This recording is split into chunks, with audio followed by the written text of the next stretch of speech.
Lepo pozdravljeni, dobrodošli v mesečnik za oktober 2020. Moje ime je Lili Sorum in pričela bom z odgovorom na vaše vprašanja. Sprašujete me, ali bo tudi letos delavnica za leto, ki prihaja? Ja, bo. Veste kje? Pri vas doma. Torej, tisti, ki ste novi, naj razložim. Vsako leto novembra organiziram delavnico za leto, ki prihaja. Pridemo v vsa večja slovenska mesta, tudi v kakšne manjše vasi. In letos zaradi posebnih razmer bomo pa to počeli preko webinarja. V vseh teh letih smo navezali določene stike s tistimi, ki pridete vsako leto, pa si malo damo podpore, pa si malo povemo, kaj se dogaja. Tako da ta del bom zelo pogrešala, ampak verjamem, ko bo šla tale posebna situacija z virusom mimo, da bomo znova, se pravi leta 2021, novembra, pa skupaj sedeli za isto mizo. Torej, vabljeni, da ne bom predolga, 22.11. ob 17. uri bo webinar. Tudi drugi webinari so na voljo, pejte jih pogled na www.lili-sorum.com, da ne bomo tale uvod čisto preveč razvlekli. Povem vam pa še, da bom tudi v reviji Ona Plus 6.10. Malo bomo pogledali koronavirus, letošnje leto, naslednje leto, torej veliko zanimivega. Tudi sam oktober pa bo tudi kar zanimiv.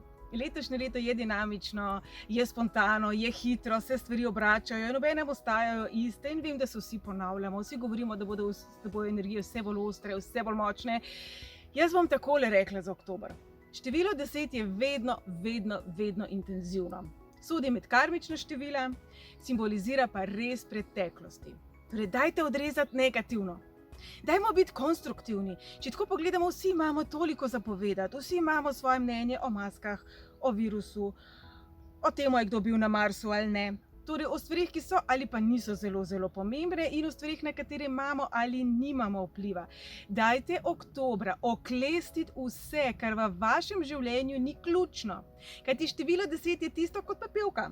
Kaj je pleve in kaj je seme? Kaj želite posaditi in kaj želite izločiti. Kajti oktober nam bo dal nek, bom rekla, testni pogled v leto 2021, ne bo še miru, ne bodo pa energije tako težke, kot so bile letos. Energije so bile letos težke, intenzivne, trmaste po svoje, zatežene po svoje in vse bolj postajajo tudi agresivne. V naslednjem letu bomo zamerili, podmerili, se bodo stvari spreminjale hitreje in to se bo dogajalo tudi oktobra. Se pravi, spremembe, ki prihajajo, bodo nenavadne, bodo nepričakovane, bolj nas bo nekako privlačilo eksotično, morda zato, ker smo bolj med štirimi stenami, kajti prihaja tudi obdobje slabšega vremena, prihaja tudi obdobje, ko se nam bo poznalo, da smo bili v karanteni morda preveč doma, torej vse to se bo oktobra še toliko bolj zrcalilo znova. Kaj je tisto, česar si želite, kaj želite posaditi za leto 2021 in kaj ne? Dajte, vzmite kakšen tale deževni dan, no ne zdajle, ker sonček sije, ampak vzemite si deževno popoldne za sebe pa razmislite, kdo ste, kaj ste, kdo si želite biti, kam želite vi iti. Kajti na koncu dneva se samo vi odločate, kdo ste, kaj ste, zakaj ste. In samo vi svoje življenje živite. Torej, ne glede na to, kaj so za vas želeli vaši starši, kaj od vas pričakuje družba, kaj se spodobi, kaj ne, prisluhnite sebi. Seštevek osebnega meseca oktobra je namreč 5. Simbolizira svobodo, simbolizira željo po tem, da smo točno to, kar smo. Simbolizira spontanost, simbolizira tudi spolnost. Torej, sploh bodo deževni popoldnevi dobrodošli, če veste, kaj mislim. Torej, dragi moji, naj bo oktober mesec, ki je namenjen prečiščevanju tistega, kar ne deluje in tistega, kar deluje. Energije bodo hitre, torej, če vam bo nekdo nekaj zameril, vam bo tudi hitreje odmeril, predvidevati je, da si bomo hitreje premislili, torej, če se z nekom nekaj domenite in vas potem skensla ne preveč zameriti. Izkoristite ta čas za tiste spremembe, s katerimi ste odlašali, za tiste spremembe, ki prinašajo več spontanosti, drznosti, vas, karkoli to pomeni. Vas. Želim vam en fantastičen oktober, upam, da se novembra vidimo in vam pošiljam enega velikega poljubčka.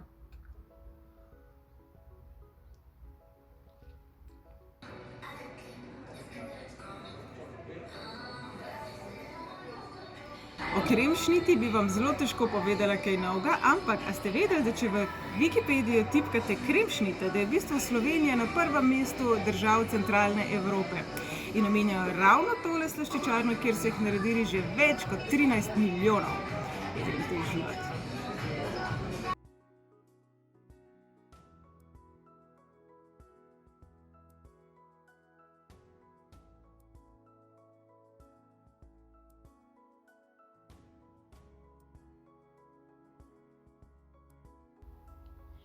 Živimo v modernem svetu klikov, interneta, hitrega pretoka informacij. Po eni strani je fantastično, da lahko komuniciramo z ljudmi na drugem koncu sveta, da je ta pretok informacij instanten, brez cenzure, da tako lahko pridemo do določenih informacij, ki jih sicer ne bi vedeli. Po drugi strani pa živimo tudi v času, ko veliko bolj komuniciramo z zunanjostjo kot z notranjostjo, kar se zelo pozna, sploh v času karantene. Mislim, da je bilo to zelo izrazito, ko smo bili težko sami s seboj in s tistimi, ki naj bi nam bili najbližji. In pojavlja se vse več sovražnega govora, vse več napadalnosti v naši komunikaciji, vse več poseganja v naše privatno življenje, v našo lastno intimo. Zato bi na tem mestu nežno opomnila, da na drugi strani je vedno človeško bitje, ki ima vso pravico tudi do napake, tudi do slabega dneva, tudi do svoje lastne intime in privatnega življenja. Moje osebno mnenje je, da ne glede na to, da je nekdo javna osebnost, ima pravico do privatnega življenja. Je človek na koncu dneva, ki ga je tudi včasih ali jo je včasih strah, enako je prizadet kot najbolj običajni ljudje in mislim, da je prav, da vsak pri sebi spoštovanje do sočloveka ohranja. Ne glede na to, ali na internetu komentiramo pod svojim imenom ali pod nekim sinonimom, zdaj v času avatarjev, zlaganih slikic in nekih izmišljenih imen je to seveda toliko bolj lahko in veliko bolj agresivno, kot je bilo. V zadnjem času se mi zdi, da je sploh porast tega, da ne da smo samo kritični, ampak da smo celo napadalni, da se celo grozi in jaz mislim, da to ne pelje nekam, kamor si mi želimo. Če tudi imamo mogoče prav, jaz zelo dvomim, da če boste nekomu grozili z ne vem čem še vse, da bo to na drugi strani priletelo na plodna tla. No, če bomo grozili, ne bom na nikogar kazala s prstom. In zato sem se odpravila malo pokramljati z nekom, ki pa je na drugi strani in ima mogoče tudi malo drugačen pogled na vso tole situacijo, o kateri zdaj govorim. Torej, čez trenutek bo z nami nihče drug kot Špela Grošelj. Živjo, Špela! Živjo, Lili! Saj ne, da mi te promovirava pitje rdečega vina, čeprav je zdravo. Pa je, vzarec vina na dan od žene, probleme strah. Vse je lepše. Če boste v zadnji slišali kakšne zvoke, se vnaprej opravičujeva. Špeli smo eno vprašanje zate. Veliko govorimo o sovražnem govoru, o negativnih komentarjih. Zdaj pa ti kot javna osebnost, kot nekdo, ki si v javnosti, ki si zelo prisotna in na Instagramu, in na Facebooku, in na socialnih omrežjih. Kakšna je tvoja izkušnja? Ja, zdaj v bistvu, glede na to, da se pojavljam v mnogih člankih na spletnih straneh, kjer imajo odprte komentarje in kjer se lahko ljudje z njimi izživljajo, moram reči, da je bilo teh negativnih komentarjev sigurno milijon v mojem dosedanjem življenju. To je ogromna cifra, če to je ogromna cifra, ja. Je pa res, da so me včasih te komentarji ganili, medtem ko jih zadnje leto in pol sploh ne berem. Tako da jaz sem to vrgla čez ramo en leto pa pol nazaj, ker sem rekla, lej, kaj s tem pridobim, če take komentarje berem. Dejstvo je, da nikoli ne bom vsem všeč, vedno se bojo najdeli ljudje, ki jim bom šla na živce, karkoli bom že naredila. Recept za biti všečen je ne deli nič, ne reči nič, ne mej svojega mnenja. In pač, ker jaz to nisem, sem sprejela to kot del posla, ampak jaz se s tem ne obremenjujem več. Je pa bilo zelo hudo v času, ko sem začenjala z mojo glasbeno potjo, ker mi ni bilo jasno, kako lahko nekdo, ki me ne pozna, piše take nebuloze, ker največkrat v, ne vem, 95% so to stvari, ki ne držijo za mene. Jaz nimam težave s tem, če nekdo reče, meni pa ona ni lušna, meni pa ona ni všeč. No, zato, ker te poznam in vem, da taka si in tudi vem, da ne iščeš potrditve preko socialnih omrežij, se pravi, ne patiš od lajkov, da po domače reče. Zato sem si ravno tebe želela za sogovornico na to temo, ker se mi zdi tudi izjemno pomembno poudariti, da ljudje ste na drugi strani. Ti si živo bitje s svojimi čustvi in jaz mislim, da ne glede na to, kakorkoli že je kdo javna osebnost, je pa pravica do privatnega življenja in do neke intimnosti in da tudi mogoče takrat, ko so kakšni težki trenutki ali pa stiska do razumevanja in sočutja, namesto da se na ljudi takrat običajno še bolj znašajo. Jaz sem si to tako razložila, ne? V bistvu mami je to pred leti rekla, da ljudje, ki grdo govorijo o meni, je to zato, ker nimajo nič lepega za povedati o sebi.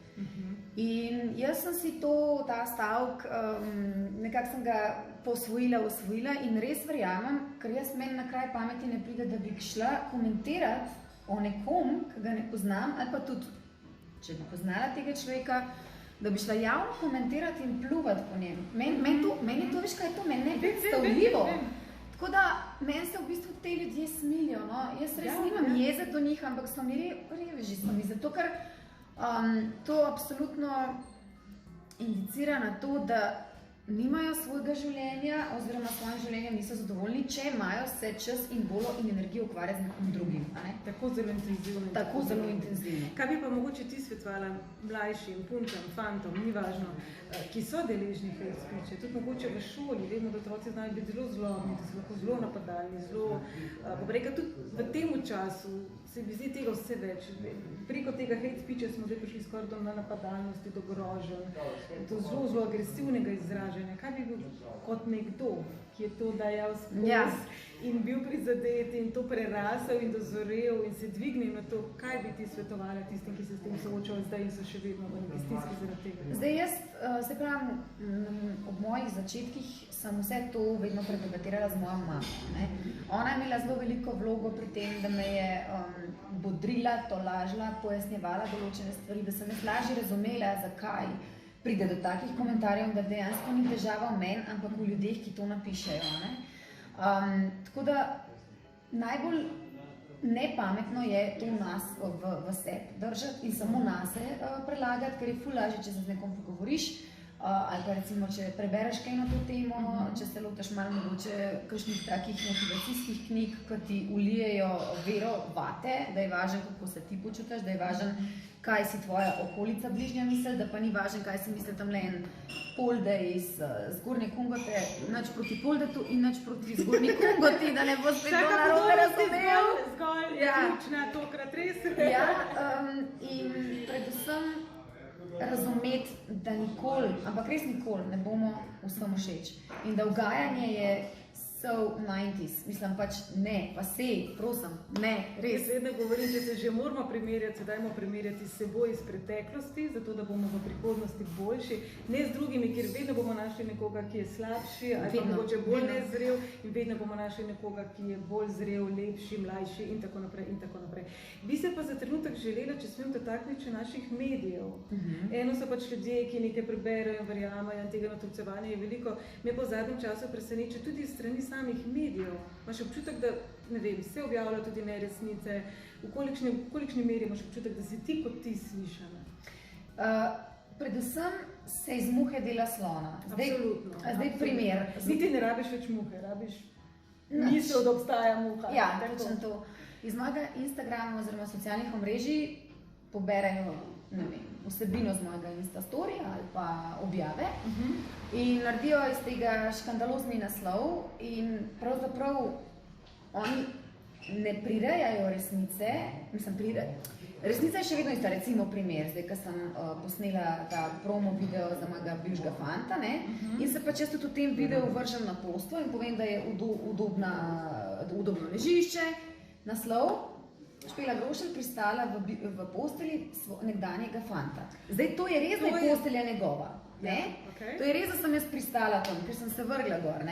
Ampak message, ki so ga oni hoteli dati, je, da sva midva spet skupaj, oziroma pač mutiva, bluziva, kakorkoli, ki pa je, to je pa tako daleč stran od resnice, ampak razumeš, v bistvu se niso zlagali, ampak so tako zapakirali, da je v bistvu zgodba čist napačna. Jaz bi tukaj mogoče si drznila reči, da to je zavajujoče. Tako, zavajujoči naslovi. Razumemo, da pač gre za klike, gre za senzacionalnost, ampak... In to imam vsak dan, naprimer. To imam vsak dan. Recimo, zdaj sva z mojim zelo dobrim prijateljem preživela vikend na morju, res prijatelj, nič ni med nama. Si se ne rabiš zagovarjati? Ne, sem pojasnjujem, da bomo jasni, tako res jasni, da ne boš spet ti pristala. No in sem povedala, da je po noč smrčo, in potem je bil naslov Špela Grošelj preživela noč z dolgim humorom, zjutraj pa razkrila ne vem kakšno resnico. Teatralno zelo. Teatralno, zavajajoče, dejansko bralca hoče zmest in ga nahajpati, da bo bralec prebral nekaj sočnega in potem dobiš nič. Tako da to je nekaj, kar me jezi, predvsem, ko pomislim, da je nekdo za to plačan. Ko nekdo dobi plačo za to sranje, ne moram se drugače izraziti, niti se ne želim drugače izraziti, zato ker... To mi všeč, niti se ne želiš. Ne želim se, ker dejansko to, kar oni počnejo, je sranje. Zdaj, ene parkrat sem že dvignila telefon, na Slovenske novice, sem govorila z urednikom, sem rekla, gledajte, no, mislim, tole, kar delate, ni okej. Razumem, da rabite klike, ampak na tak način, verjamete mi, da tudi takrat, ko boste pa kaj hoteli, pa da bomo hoteli kaj, da bi pa vam koristili, da imate kaj konkretnega, ne? Pač ne boste... Ravno to sem hodila vprašati, ne? Kje pa potem na drugi strani mogoče opcija ekskluzivne vsebine, ki bi jo ti mogoče nekomu dala? Ali to večja kvaliteta? To pa v bistvu tudi zdaj zadnja novica, ki je šla ven konec aprila, je šla ekskluzivno za Suzi, ampak samo in zgolj zato, ker imam jaz s Tomažem, ki piše za Suzi, res dobre izkušnje in zato, ker sem vedela, da mu lahko zaupam, da to, kar se bo znanila, da to bo napisal. Nobenega članka ne spustim čez brez avtorizacije, valjda se pa zgodi sploh na teh malih spletnih portalih, ki so v bistvu vse skupaj nič, ki nimajo niti klikov, niti nič, oni si prvošijo vse.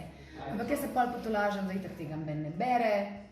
Pa jaz mislim vsem, da tudi ljudje po eni strani mogoče tudi pozabijo, a ne? Pozabijo, sigurno. Danes sem jaz, jutri že en drug. Tako. Vi pa vsekakor vse vas, tudi jaz zdaj spodbudila, slišali ste iz njenih ust, ni prijetno biti na drugi strani in obenem pomembna je kredibilnost, pomembno je tudi to, da kar vemo, da je resnično, torej bodite mogoče tudi sami tisti malo bolj kritični, pa dajte malo preverjati stvari in Špela je zelo aktivna, tako da lahko se kar na njo konkretno na Instagramu in na Facebooku obrnete, boste najbolj na tekočem. Še pred mediji bojo na tekočem. Še preden bo v medijih, da si padla spet v kakšno poslo, bodo lahko že itak delam vsebino za svoje sledilce, s katerimi tudi imam zdaj rekla, da se celi dnevi z njimi dopisujem. Ampak če me kdo kaj vpraša, imam velike interakcije. Tako da dejansko lahko dobijo informacijo iz prve roke. In vedno tudi upozorim, če kdaj kaj tazga, no pa da ne boste slučajno zdaj z tega spet naredili škandala, že upozorim že vnaprej, ker toliko pa jih poznam, da vem, iz kere muhe se pa slon naredi. Tako da bi bomo rekli, preverjati kredibilnost informacij, iti k viru in biti predvsem strpni in razumevajoči, ne kritični in napadalni. In predvsem biti ljudje in se zavedati, da vsi mi, tudi če smo medijsko izpostavljeni, imamo enake probleme, težave in vedno se dati v kožo drugega. Jaz vedno pravim, daj se postav obuj moje čevlje, pa si predstavljaj, kako bi bilo tebi. Oni, ki komentirajo, tam sigurno tega ne naredijo. Ja, seveda, veš kaj, lepa si, uspešna si, mlada si, seveda si visro, kaj pa njej hudega. Mogoče tudi en del teh ljudi ti pač zavida, sigurno en del teh ljudi, tudi ljubosumnih in tega potem... Zagotovo, samo pač moramo vedeti, da vsak nos svoj ruzak težav, samo vsebina je drugačna. Tako da... Sigurno se še ni nobeden takšen rodil, ki se ne bi ničesar rabi naučiti, ki mu je bilo postreženo vse, totalno brezskrbno nihče še ni čez življenje, tako da dajmo biti prijazni do vseh, tudi do tistih, za katere mogoče menite, da je nič hudega. Tako da mi bomo zdaj še enkrat na zdravje. Čin, čin, čin, čin.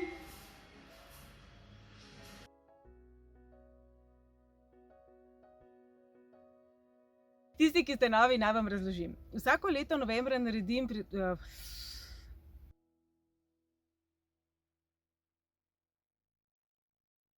bliže pridati? Kaj pa če ti grem jaz Hribolaska sicer, ja. 2500 ni problem, štenga na zbilju, katastrofa. In ona me snema, hvala lepa. Ja, blooper se tudi rabimo, kaj češ?